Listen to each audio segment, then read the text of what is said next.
Libro segundo. Las opiniones y creencias de las masas. Capítulo primero. Habiendo estudiado la constitución mental de las masas y habiéndonos familiarizado con sus modos de sentir, pensar y razonar, procederemos ahora a examinar por qué surgen y se establecen sus opiniones y creencias. Los factores que determinan estas opiniones y creencias son de dos clases, remotos e inmediatos. Factores remotos son aquellos que vuelven a las masas capaces de adoptar ciertas convicciones y ser absolutamente refractarias a aceptar otras.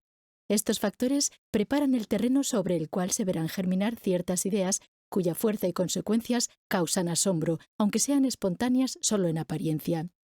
El estallido y la puesta en práctica de ciertas ideas entre las masas presenta a veces un carácter súbito que sorprende, pero este es tan solo un efecto superficial detrás del cual hay que buscar una acción preliminar y preparatoria de larga duración.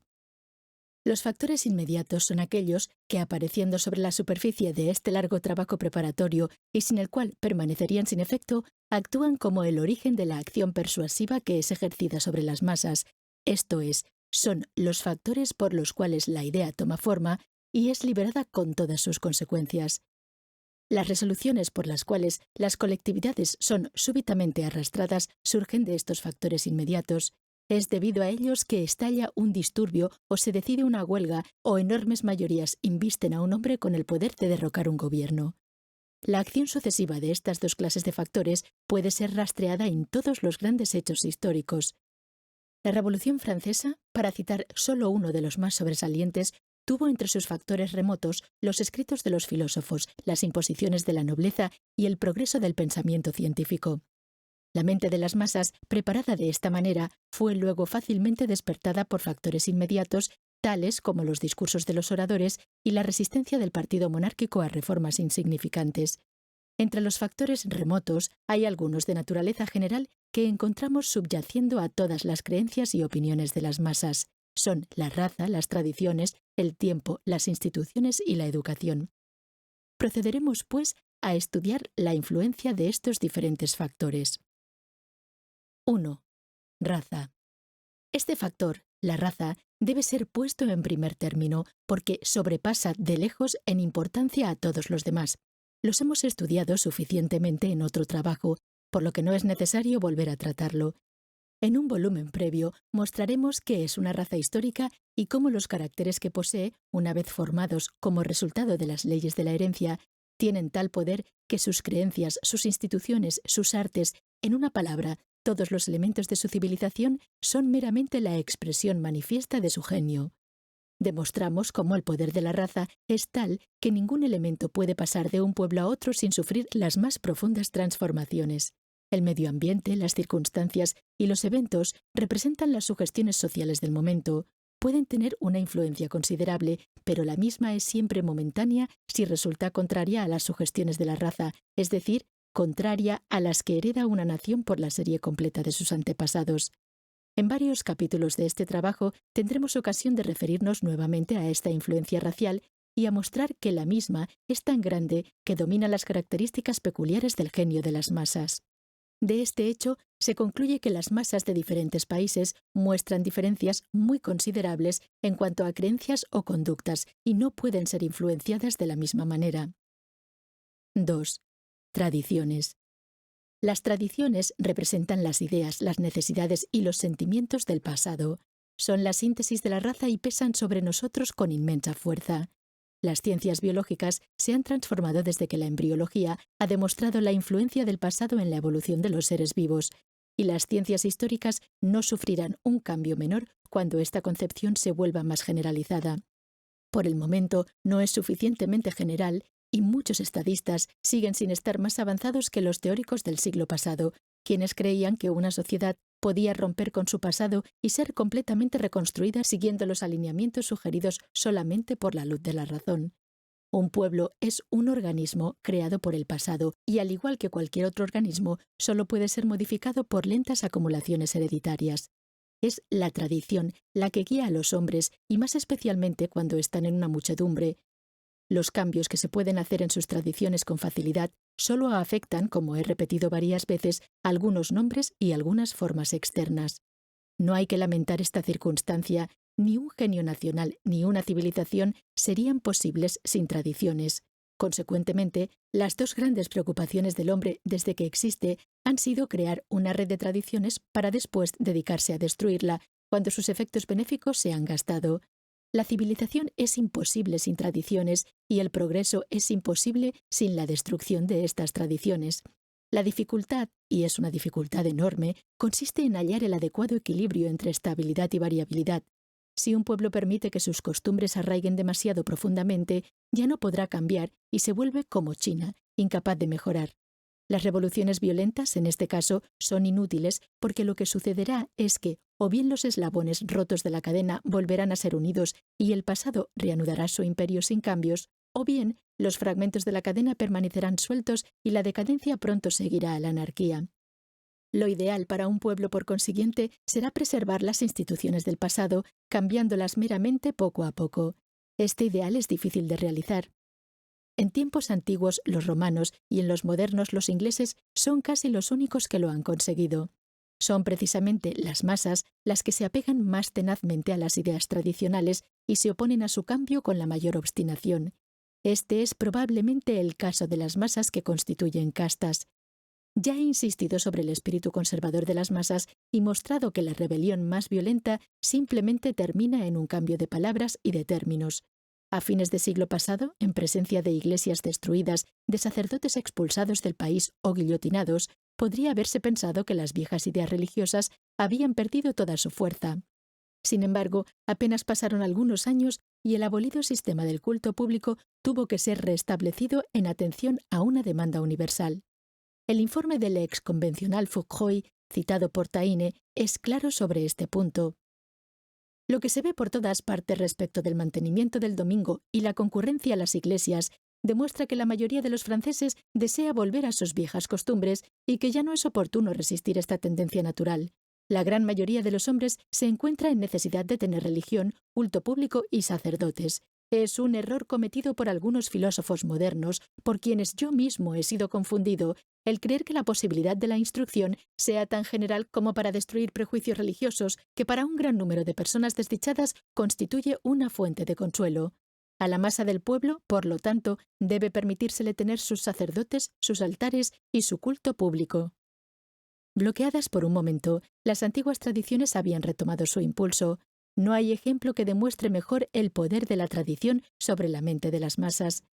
Los ídolos más poderosos no moran en templos, ni los déspotas más tiranos en palacios. Ambos, tanto los unos como los otros, pueden romperse en un instante, pero los señores invisibles que reinan en nuestro más íntimo ser están protegidos de todo intento de revuelta y solo ceden ante el lento desgaste de los siglos. 3. Tiempo. En los problemas sociales, al igual que en los biológicos, el tiempo es uno de los factores más enérgicos. Es el único gran creador y el único gran destructor.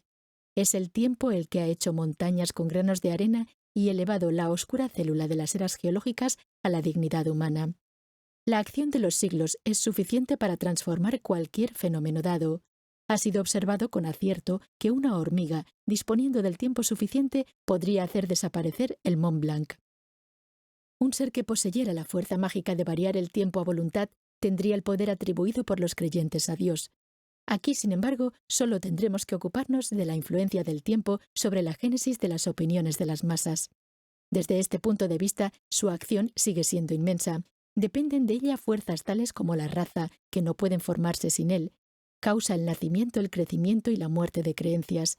Es por la acción del tiempo que adquieren su fuerza y es también por su acción que la pierden. Es especialmente el tiempo el que prepara las opiniones y las creencias de las masas, o por lo menos el suelo en el cual habrán de germinar. Es por esto que ciertas ideas resultan realizables en una época y no en otra. Es el tiempo el que acumula ese inmenso detritus de creencias y pensamientos sobre el cual las ideas de un período dado emergen. No crecen aleatoriamente o por casualidad. Las raíces de cada una de ellas se prolongan hacia un largo pasado. Cuando florecen, es el tiempo el que ha preparado su florecimiento, y para llegar a obtener una noción de su génesis, siempre es necesario buscar hacia atrás, en el pasado. Son hijas del pasado y madres del futuro, pero completamente esclavas del tiempo.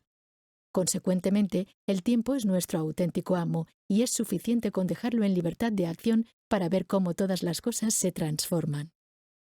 En la actualidad nos sentimos muy inseguros respecto de las amenazantes aspiraciones de las masas y las destrucciones y alzamientos que las mismas anuncian. Ninguna forma de gobierno, apunta muy apropiadamente M. Lavisse, fue fundada en un día. Las organizaciones políticas y sociales son obras que requieren siglos. El sistema feudal existió por siglos en un estado informe, caótico, antes de encontrar sus leyes. La monarquía absoluta también existió durante siglos antes de alcanzar métodos regulares de gobierno, y estos períodos de expectativa fueron extremadamente problemáticos. 4. Instituciones políticas y sociales. La idea de que las instituciones pueden remediar los defectos de las sociedades, que el progreso nacional es la consecuencia del perfeccionamiento de las instituciones y los gobiernos, y que los cambios sociales pueden conseguirse por decreto, esta idea es todavía generalmente aceptada, fue el punto de partida de la Revolución Francesa y las teorías sociales de la actualidad se basan en ella. Las experiencias más reiteradas han sido incapaces de destruir este grave delirio. Filósofos e historiadores han tratado en vano de probar su absurdidad y no han tenido dificultad alguna en demostrar que las instrucciones son el resultado de ideas, sentimientos y costumbres, y que las ideas, los sentimientos y las costumbres no pueden ser cambiadas reformando códigos legislativos. Una nación no elige sus instituciones a voluntad, de la misma manera en que no elige el color de su pelo o de sus ojos. Las instituciones y los gobiernos son el producto de la raza. No son los creadores de una época, sino que son creadas por ella. Las personas no son gobernadas de acuerdo a sus caprichos momentáneos, sino como su carácter determina que deben ser gobernados. Se requieren siglos para formar un sistema político y hacen falta siglos para cambiarlo. Las instituciones no tienen una virtud intrínseca. En sí mismas no son ni buenas ni malas. Las que son buenas en un momento dado para un pueblo dado pueden ser extremadamente dañinas para otra nación. Más aún, de ninguna manera está en el poder de un pueblo la posibilidad de cambiar realmente sus instituciones. Sin duda, al costo de violentas revoluciones puede llegar a cambiar sus nombres, pero en su esencia permanecerán inmodificadas. Los nombres son meras etiquetas triviales con las cuales un historiador que va al fondo de las cosas apenas si debe ocuparse.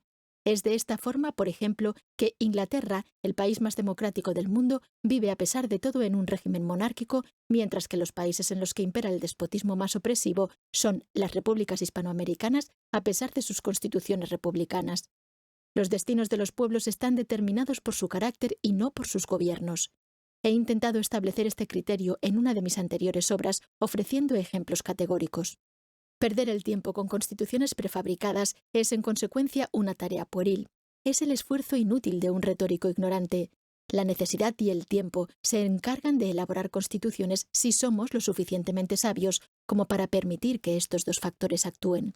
Este es el plan que han adoptado los anglosajones, como nos lo enseña su gran historiador Macaulay, en un pasaje que todos los políticos de países latinos deberían aprender de memoria. Después de exponer todo el bien que puede ser logrado por leyes que desde el punto de vista de la razón pura parecen ser un caos de absurdidades y contradicciones, este autor compara la totalidad de las constituciones que fueron sacudidas por las convulsiones de los pueblos latinos con la de Inglaterra y señala que esta última solo ha cambiado muy lentamente, parte por parte, bajo la influencia de necesidades inmediatas y nunca debido a razonamientos especulativos. El pensar nada en simetrías y mucho en conveniencias, no remover nunca una anomalía solamente porque es una anomalía, no innovar nunca excepto cuando aparece una injusticia, no innovar nunca excepto en la extensión necesaria para deshacerse de la injusticia, no presentar nunca un proyecto de envergadura mayor al del caso particular que es necesario tratar. Estas son las reglas que han guiado las deliberaciones en nuestros 250 parlamentos desde las épocas de Juan hasta la era de Victoria. Sería necesario tomar una por una las leyes y las instituciones de cada pueblo para exponer hasta qué punto son la expresión de las necesidades de cada raza, siendo que por ese motivo resulta imposible transformarlas violentamente.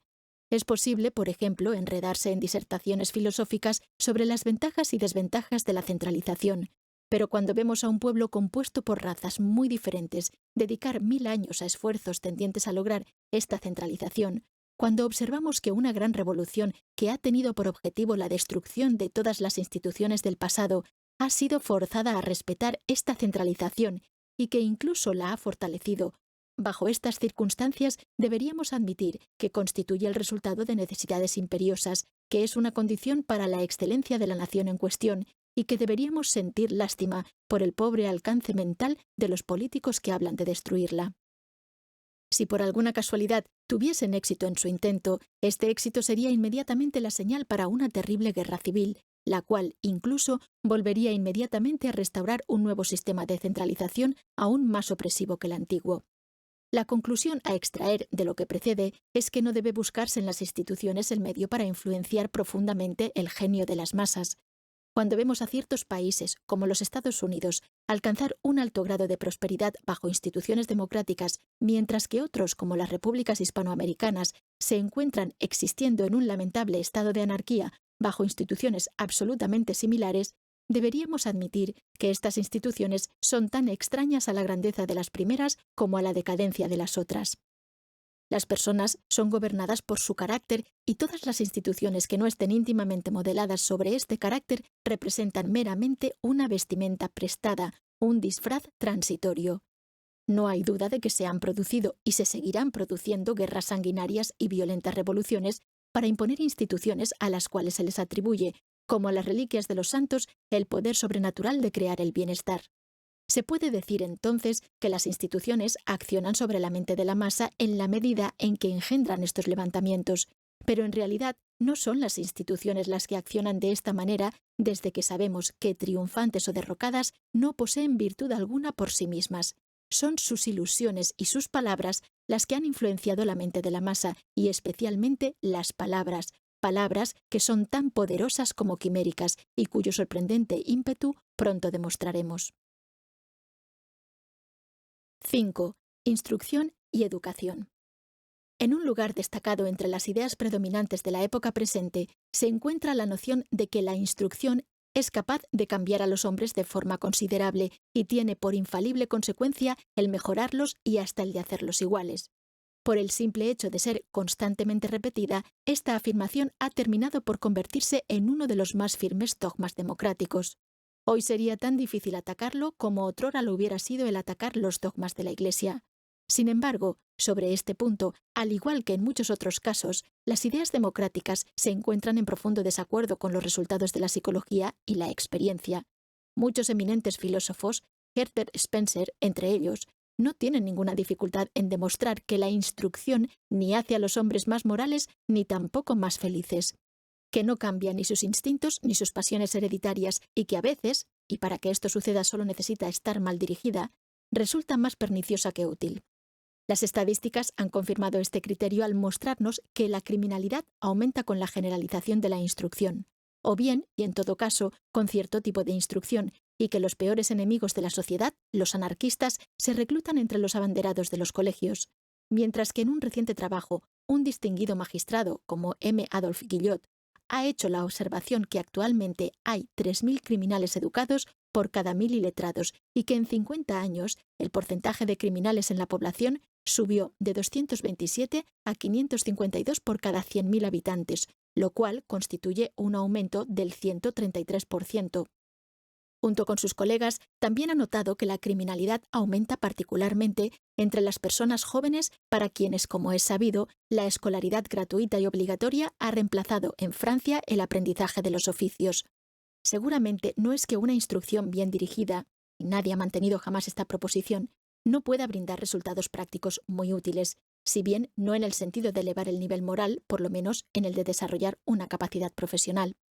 Desafortunadamente, los pueblos latinos, especialmente durante los últimos 25 años, han basado sus sistemas de instrucción sobre principios muy equivocados y, a pesar de las observaciones de las mentes más eminentes, tales como Brel, Fustel de Coulanges, Taine y muchos otros, persisten en sus lamentables errores. Yo mismo, en un trabajo publicado hace algún tiempo, demostré que el sistema de educación francés transforma a la mayoría de los que han pasado por él en enemigos de la sociedad y recluta numerosos discípulos para las peores formas de socialismo. El principal peligro de este sistema de educación, muy apropiadamente calificado como latino, consiste en el hecho de que está basado sobre el error psicológico fundamental de que la inteligencia se desarrolla mediante la memorización de libros de texto. Adoptando este punto de vista, se ha hecho el intento de forzar el conocimiento de la mayor cantidad posible de libros de texto. Desde la escuela primaria hasta que abandona la universidad, un joven no hace más que almacenar libros en su memoria sin que alguna vez su juicio o su iniciativa personal entren en juego. Para él, la educación consiste en recitar de memoria y en obedecer. Aprender lecciones sabiendo de memoria una gramática o un compendio, repitiendo bien e imitando bien, escribe un exministro público de Educación, M. Jules Simon, es una forma ridícula de educación en la cual cada esfuerzo es un acto de fe que admite tácitamente la infalibilidad del maestro y cuyos resultados son un menoscabo de nosotros mismos, volviéndonos impotentes. Si esta educación fuese meramente inútil, uno podría limitarse a expresar su compasión por los desgraciados niños que, en lugar de cursar estudios útiles en la escuela primaria, resultan instruidos en la genealogía de los hijos de Clotaire, los conflictos entre Neustria y Austrasia o las clasificaciones zoológicas. Pero el sistema presenta un peligro de lejos mayor. Les otorga a quienes han sido sometidos a él un violento desagrado por la clase de vida en la que nacieron y un intenso deseo de escapar de ella. El trabajador ya no desea seguir siendo trabajador, ni el campesino continuar siendo campesino, mientras los más humildes miembros de la clase media no admiten ninguna carrera posible para sus hijos, excepto la de funcionarios pagados por el Estado. En lugar de preparar hombres para la vida, las escuelas francesas solamente los preparan para ocupar funciones públicas en las cuales el éxito puede ser obtenido sin ninguna necesidad de autodirección o la más mínima chispa de iniciativa personal. En el fondo de la escala social, el sistema crea un ejército de proletarios descontentos con su suerte y siempre listos para la revuelta, mientras que en la cúspide instituye una burguesía frívola, escéptica y crédula al mismo tiempo, que tiene una supersticiosa confianza en el Estado al cual considera como una especie de divina providencia, pero sin olvidarse de exhibir hacia ella una innecesaria hostilidad, siempre poniendo las faltas propias ante la puerta del gobierno e incapaz de la más mínima empresa sin la intervención de las autoridades. El Estado, que a la par de los libros de texto fabrica a todos estos portadores de diplomas, solo puede utilizar una pequeña parte de ellos y está forzado a dejar a los demás sin empleo. Por consiguiente, está obligado a resignarse a alimentar a los primeros y a tener a los otros como enemigos. Desde la cúspide hasta la base de la pirámide social, desde el empleado más humilde hasta el profesor y el prefecto, esta inmensa masa esgrimiendo diplomas pone sitio a las profesiones. Mientras un hombre de negocios tiene la mayor de las dificultades en encontrar un agente que lo represente en las colonias, miles de candidatos solicitan los más modestos puestos oficiales. Tan solo en el departamento de Seine hay 20.000 maestros y maestras sin empleo, todas personas que, despreciando los campos y los talleres, miran hacia el Estado para ganarse la vida. Al ser restringido el número de elegidos, el de los descontentos es forzosamente inmenso. Los últimos están listos para cualquier revolución, quienes quiera que sean sus jefes y sean cuales fueren sus objetivos. La adquisición de un conocimiento que no consigue ser empleado es el método seguro de empujar a una persona hacia la revuelta.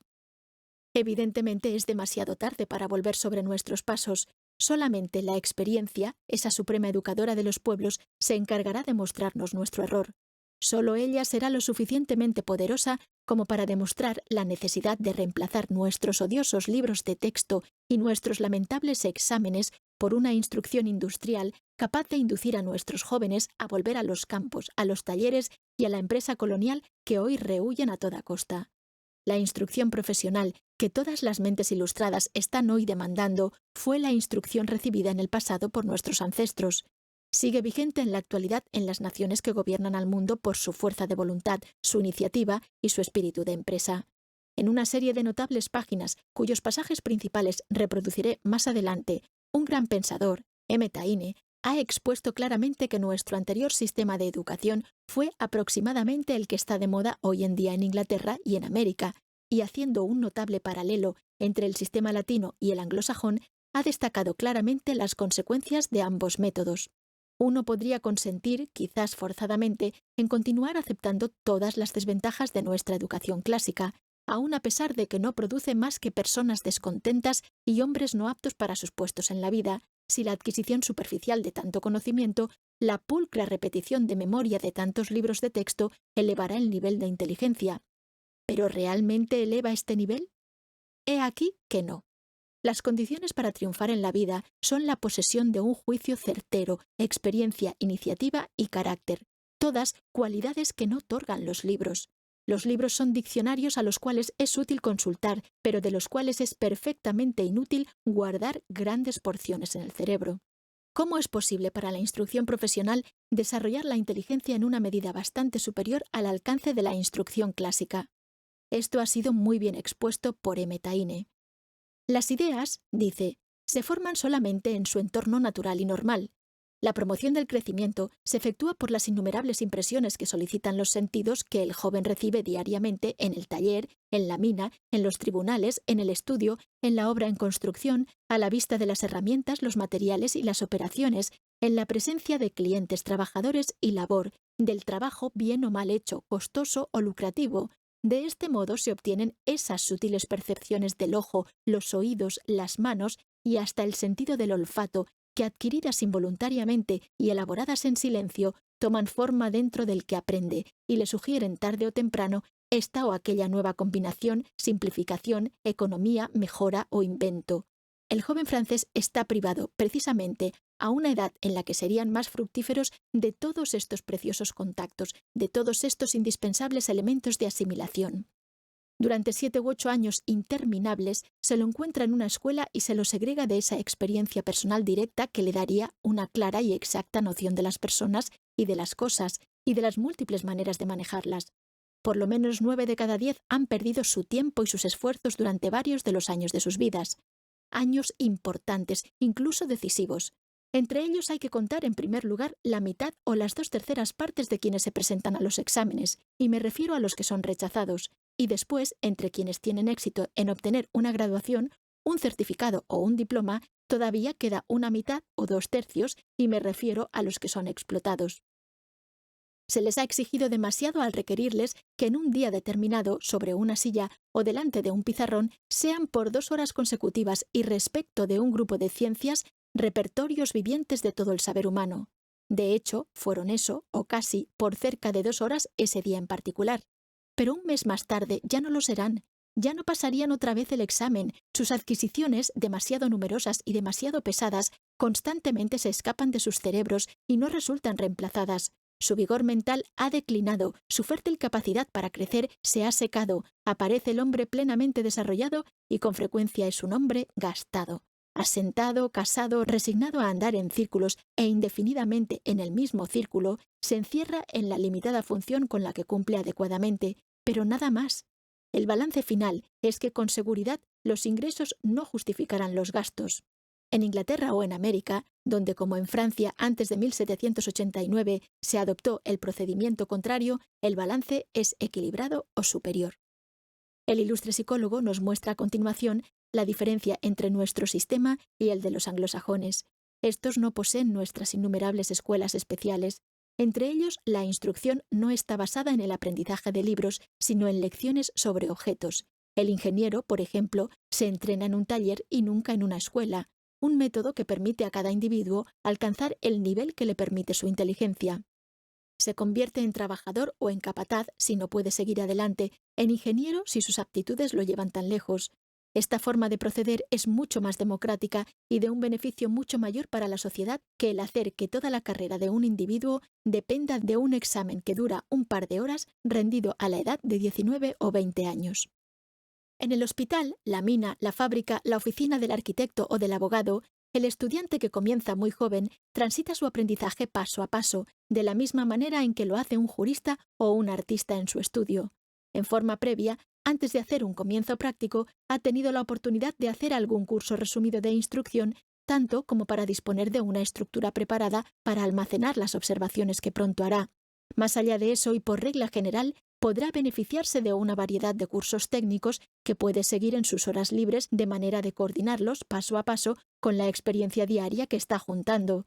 Bajo un sistema así, las capacidades prácticas aumentan y se desarrollan en la exacta proporción de las facultades del estudiante y en la dirección requerida por su futura tarea y por el trabajo en especial para el cual desea estar preparado de allí en más.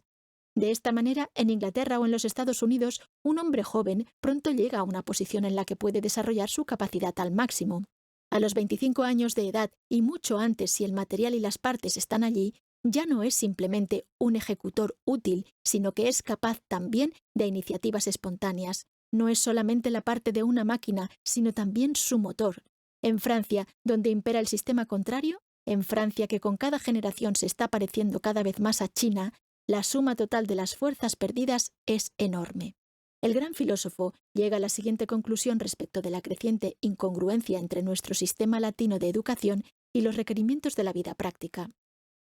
En las 3 etapas de la instrucción que comprenden la niñez, la adolescencia y la juventud, la preparación teórica y pedagógica por medio de libros en los bancos de la escuela se ha prolongado y se ha sobrecargado en vista del examen final, la graduación, el diploma y el certificado, y solamente en vista de ello, y por los peores métodos, por la aplicación de un régimen antinatural y antisocial, por la postergación excesiva del aprendizaje práctico, por nuestro sistema de colegios pupilos, por entrenamiento artificial y amontonamiento mecánico, por sobrecarga de trabajo, sin pensar en el tiempo que habrá de seguir, sin pensar en la edad adulta y en las funciones del hombre, sin consideraciones por el mundo real al cual el joven pronto será arrojado por la sociedad en la que nos movemos y a la cual deberá adaptarse o resignarse a ella de antemano, por la lucha en la que se halla envuelta la humanidad y en la cual, para defenderse y mantenerse de pie, tiene que haber sido previamente equipado, armado, entrenado y endurecido.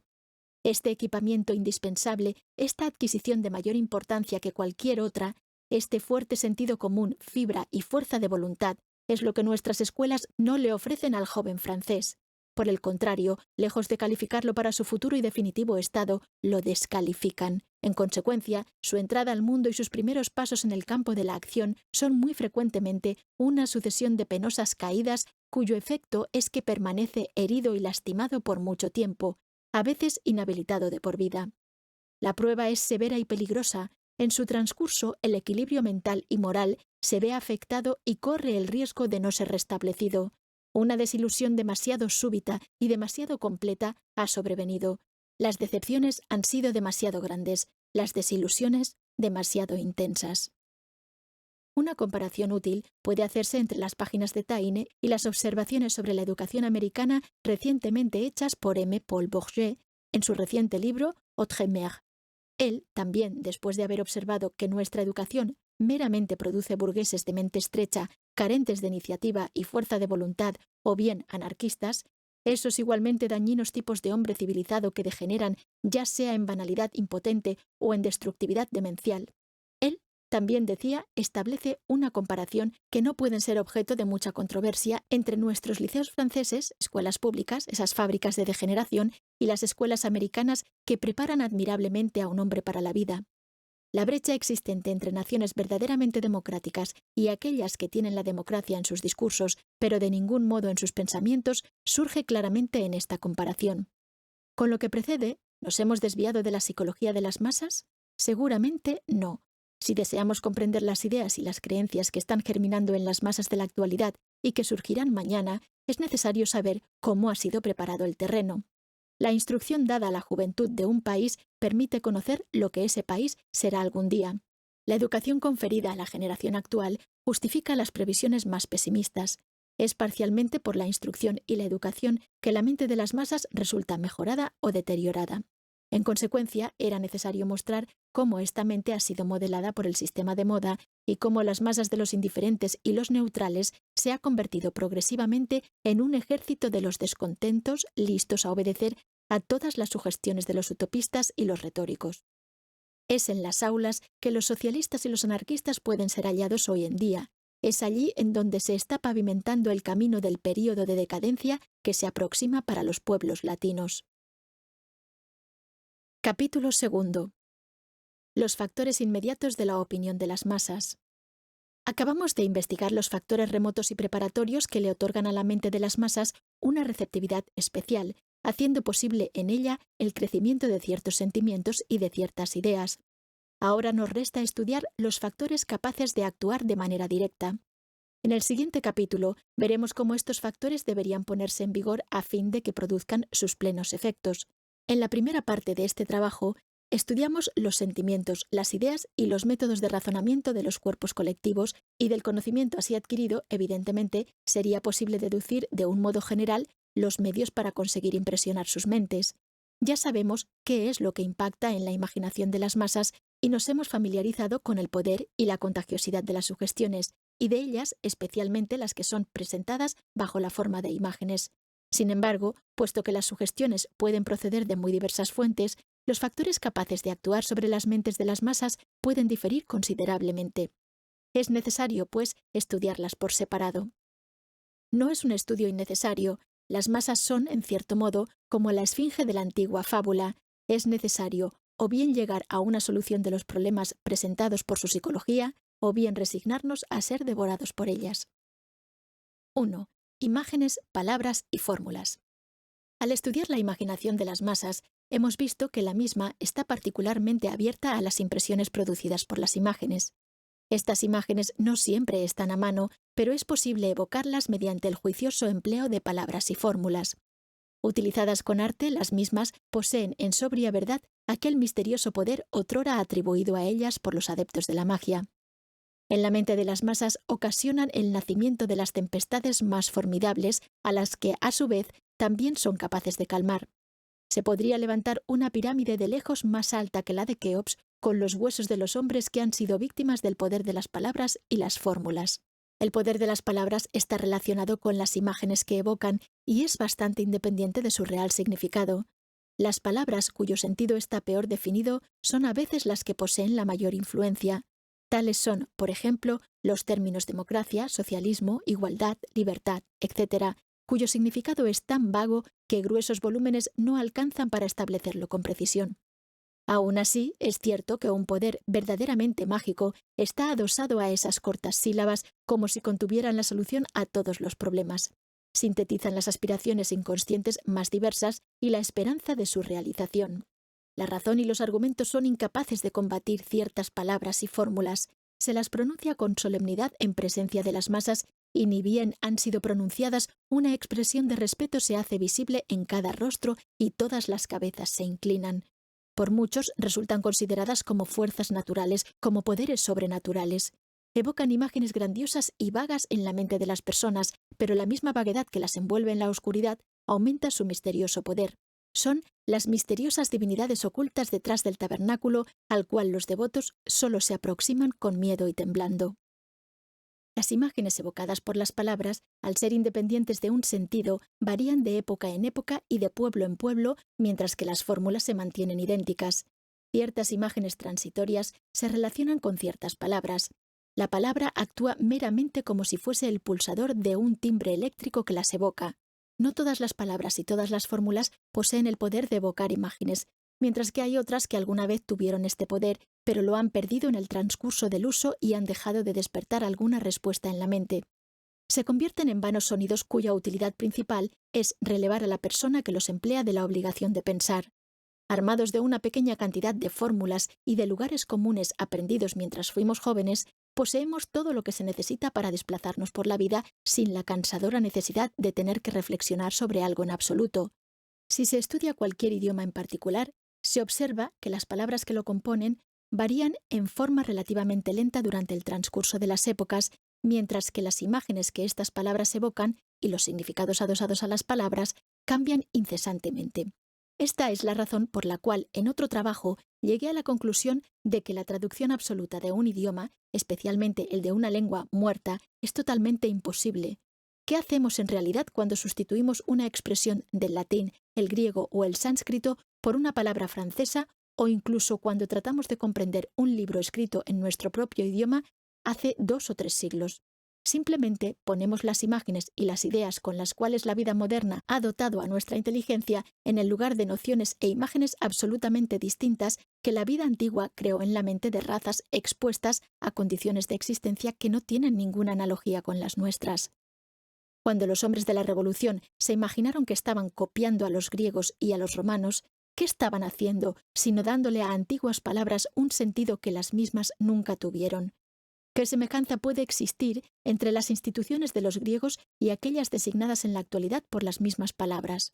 Una república de aquella época era una institución esencialmente aristocrática, formada por una reunión de pequeños déspotas que gobernaban sobre una masa de esclavos mantenidos en la más absoluta servidumbre. Estas aristocracias comunales, basadas en la esclavitud, no hubieran podido existir ni por un momento sin ella. Y la palabra libertad, de nuevo, ¿qué significado pudo haber tenido en forma alguna similar al que le atribuimos hoy en día durante un periodo en el cual la posibilidad de la libertad de pensamiento no era siquiera sospechada y no había crimen mayor ni más excepcional que el de discutir a los dioses, las leyes y las costumbres de la ciudad? ¿Qué significaba una palabra como patria para un ateniense o para un espartano, a menos que fuese el culto de Atenas o Esparta y de ninguna manera el de Grecia, compuesta por ciudades rivales, siempre en guerra las unas con las otras?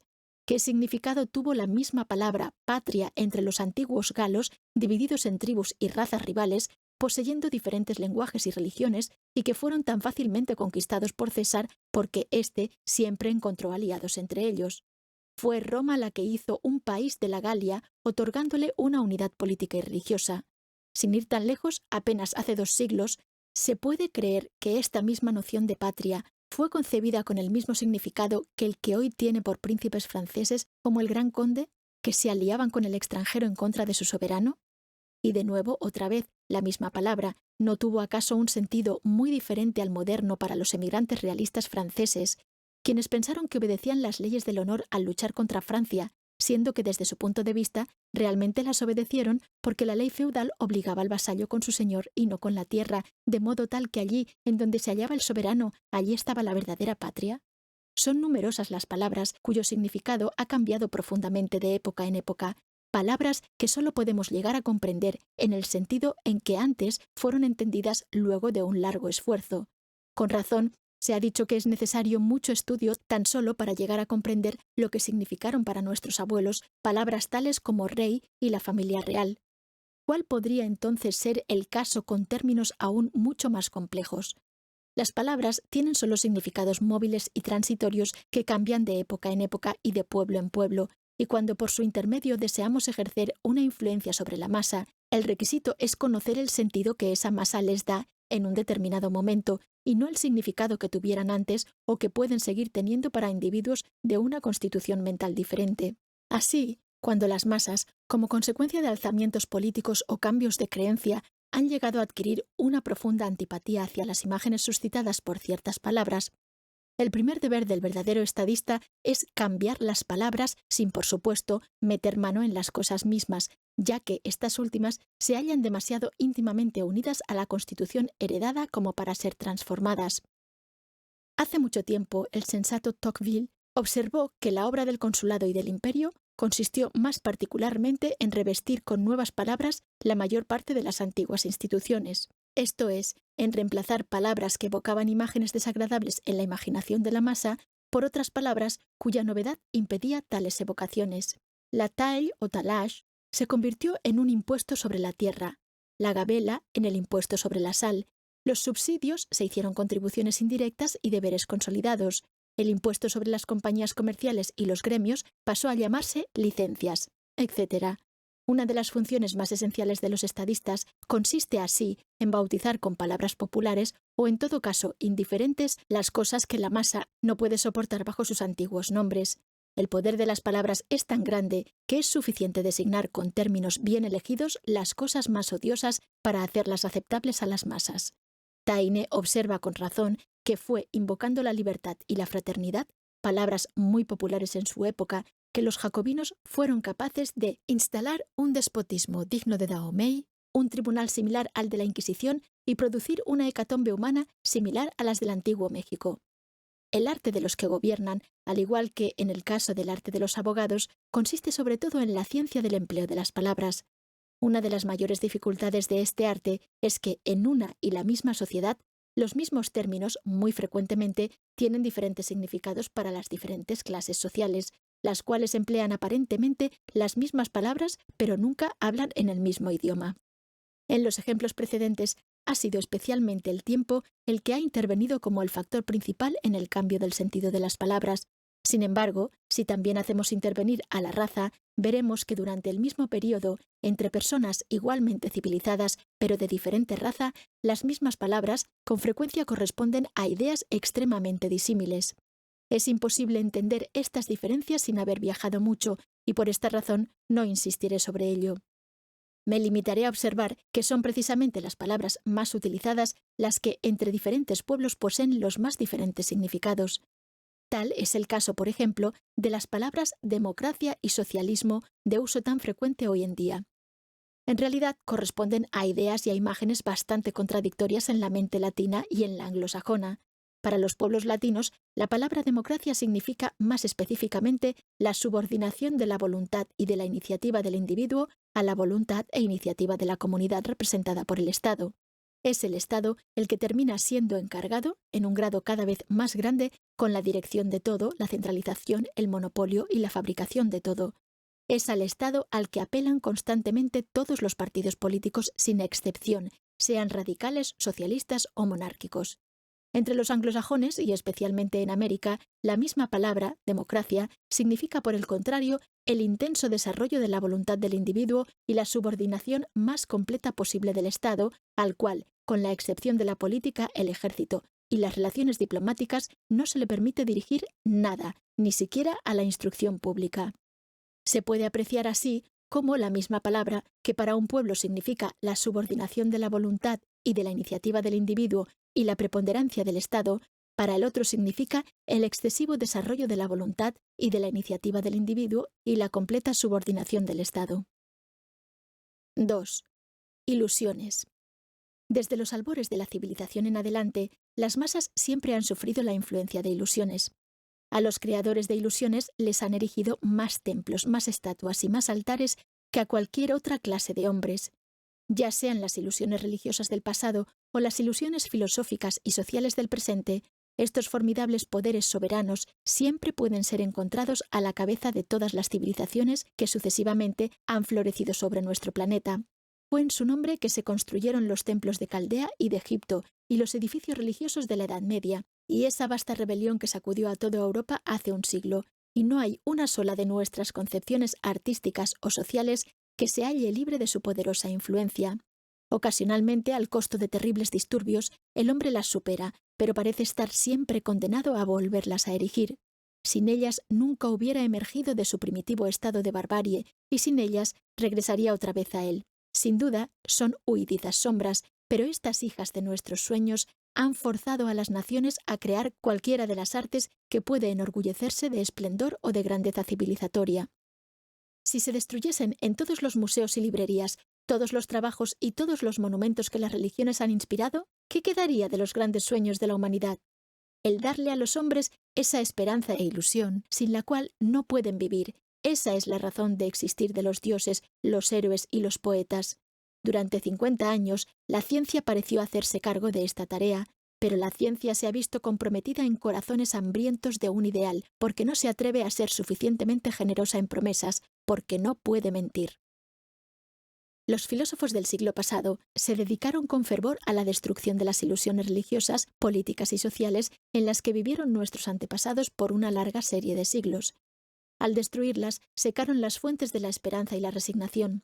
Detrás de las quimeras inmoladas, se encontraron frente a frente con las ciegas y silenciosas fuerzas de la naturaleza que son inexorables con la debilidad e ignoran la compasión.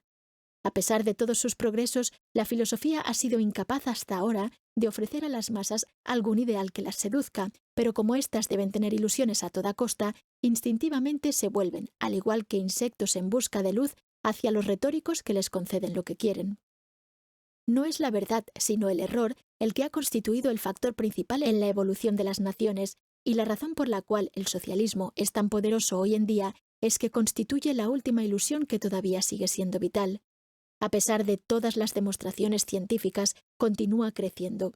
Su principal fuerza reside en que es liderado por mentes lo suficientemente ignorantes de cómo son las cosas en realidad como para temerariamente prometerle la felicidad a la humanidad. La ilusión social reina hoy sobre todas las ruinas amontonadas del pasado y a ella pertenece el futuro. Las masas nunca estuvieron sedientas de verdades. Se alejan de la evidencia que no es de su gusto y prefieren deificar el error si el error las seduce. Quien quiera que sea capaz de proveerlas de ilusiones será fácilmente su amo. Quien quiera que atente destruir sus ilusiones será siempre su víctima. 3. Experiencia. La experiencia constituye casi el único proceso efectivo mediante el cual una verdad puede ser sólidamente establecida en la mente de las masas, destruyendo ilusiones que se han vuelto demasiado peligrosas. A este fin, sin embargo, es necesario que la experiencia tenga lugar a una escala muy grande y que se repita muy frecuentemente. Las experiencias sufridas por una generación son, por regla, inútiles para la generación siguiente, y por esta razón los hechos históricos citados para demostrar un punto de vista no sirven a ningún propósito. Su única utilidad es la de demostrar hasta qué punto las experiencias tienen que ser repetidas de época en época para ejercer alguna influencia o para sacudir a una opinión equivocada cuando la misma está sólidamente implantada en la mente de las masas. Nuestro siglo y el que lo precedió indudablemente será mencionado por los historiadores como una era de curiosos experimentos que en ninguna otra época fueron intentados a esa escala. El más gigantesco de esos experimentos fue la Revolución Francesa. Para descubrir que la sociedad no puede ser remodelada de pies a cabeza de acuerdo con los dictados de la razón pura, fue necesario que varios millones de hombres fuesen masacrados y que Europa se viese profundamente perturbada por un período de 20 años. Para demostrarnos que los dictadores les salen caro a las naciones que los aclaman, fueron necesarias 2 experiencias ruinosas en 50 años, y a pesar de su nitidez, no parecen haber sido lo suficientemente convincentes. La primera, sin embargo, costó 3 millones de hombres y una invasión. La segunda implicó la pérdida de territorio y trajo como secuela la necesidad de ejércitos permanentes. Una tercera se intentó no hace mucho y seguramente será vuelta a intentar algún día. Para forzar a toda una nación a admitir que el gran ejército alemán no era, como se alegaba comúnmente hacía 30 años, una especie de inofensiva guardia nacional, tuvo que tener lugar la guerra que nos salió tan cara. Para imponer el reconocimiento que el proteccionismo arruina a las naciones que la adoptan, serán necesarios al menos 20 años de experiencias desastrosas. Estos ejemplos podrían multiplicarse hasta el infinito. 4. Razón. Al enumerar los factores capaces de impresionar la mente de las masas, se podría prescindir de toda referencia a la razón si no fuese necesario destacar el valor negativo de su influencia. Ya hemos visto que las masas no resultan influenciadas por el razonamiento y solo pueden comprender simples asociaciones de ideas. Los oradores que saben cómo impresionarlas apelan en consecuencia a sus sentimientos y nunca a su razón. Las leyes de la lógica no ejercen ninguna acción sobre las masas. Para producir una convicción en las masas es necesario ante todo comprender acabadamente los sentimientos que las animan, pretender compartir estos sentimientos y luego intentar modificarlos, haciendo surgir, por medio de asociaciones rudimentarias, ciertas nociones eminentemente sugestivas. Hay que ser capaces, si es necesario, de regresar al punto de partida y, sobre todo, de divinizar a cada instante los sentimientos que nuestro discurso está haciendo nacer. Esta necesidad de variar incesantemente nuestro lenguaje de acuerdo con el efecto producido en el momento de hablar, le quita de entrada toda eficacia a una perorata estudiada y preparada de antemano. En un discurso como este, el orador sigue su propia línea de pensamiento, no la de sus oyentes, y por este único hecho su influencia es aniquilada. Las mentes lógicas, acostumbradas a ser convencidas por una cadena algo firme de razonamientos, no pueden evitar el recurrir a este modo de persuasión cuando se dirigen a las masas, y la ineficacia de sus argumentos siempre los sorprende. Las consecuencias matemáticas usuales basadas en el silogismo, esto es, en asociaciones de identidades, son imperativas, escribe un experto en lógica. Esta imperatividad obligaría al asentimiento incluso a una masa inorgánica si la misma fuese capaz de realizar asociaciones de identidades. Lo cual es indudablemente cierto, pero una multitud es tan incapaz como una masa inorgánica de realizar tales asociaciones, y ni hablemos de comprenderlas. Si se hiciera el intento de convencer por razonamientos a mentes primitivas, o salvajes, o a niños, por ejemplo, se comprendería el escaso valor que posee este método. Ni siquiera es necesario descender al nivel de seres primitivos para lograr una percepción de la total impotencia del razonamiento, cuando éste tiene que luchar contra el sentimiento. Simplemente traigamos a la mente qué tenaces fueron, durante siglos, las supersticiones religiosas contradictorias con la más simple de las lógicas. Por casi 2000 años, los genios más luminosos se han inclinado ante sus leyes y tuvieron que llegar los tiempos modernos para que su veracidad fuese apenas puesta en duda. La Edad Media y el Renacimiento tuvieron muchos hombres ilustrados, pero ni uno solo que lograra apreciar por razonamiento el aspecto infantil de sus supersticiones, o que pronunciase incluso una leve duda respecto de las fechorías del diablo o de la necesidad de quemar hechiceros. ¿Debemos lamentar que las masas nunca son guiadas por la razón? No nos aventuraríamos a afirmarlo. Sin duda, la razón humana no hubiera logrado espolear a la humanidad a lo largo del cambio de la civilización con el ardor y la tenacidad con que lo hicieron sin ilusiones. Estas ilusiones, hijas de las fuerzas inconscientes que las guían, fueron indudablemente necesarias.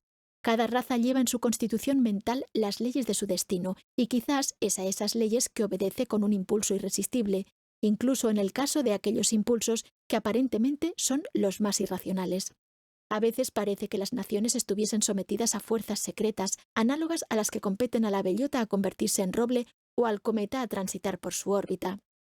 La escasa noción que es posible obtener de estas fuerzas debemos buscarla en el curso general de la evolución de un pueblo y no en los hechos aislados de que esta evolución a veces parece provenir. Si fuesen tomados en consideración solamente estos factores, la historia parecería ser el resultado de una serie de oportunidades improbables. Fue improbable que un carpintero galileo se convirtiese por 2000 años en un dios todopoderoso en cuyo nombre se fundaron las civilizaciones más importantes. Improbable también que unas pocas bandas de árabes, emergiendo de sus desiertos, conquistaran la mayor parte del antiguo mundo grecorromano y estableciesen un imperio más grande que el de Alejandro. Improbable, de nuevo, que en Europa, en un avanzado momento de desarrollo y cuando la autoridad en ella había sido sistemáticamente jerarquizada, un oscuro teniente de artillería hubiese podido tener éxito en reinar sobre una multitud de reyes y pueblos. Dejemos, pues, la razón a los filósofos y no insistamos con demasiada fuerza en su intervención en el gobierno de los hombres. No es por la razón, sino mucho más frecuentemente a pesar de ella, que se crean esos sentimientos que constituyen la fuente de toda civilización. Sentimientos tales como el honor, el autosacrificio, la fe religiosa, el patriotismo y la pasión por la gloria.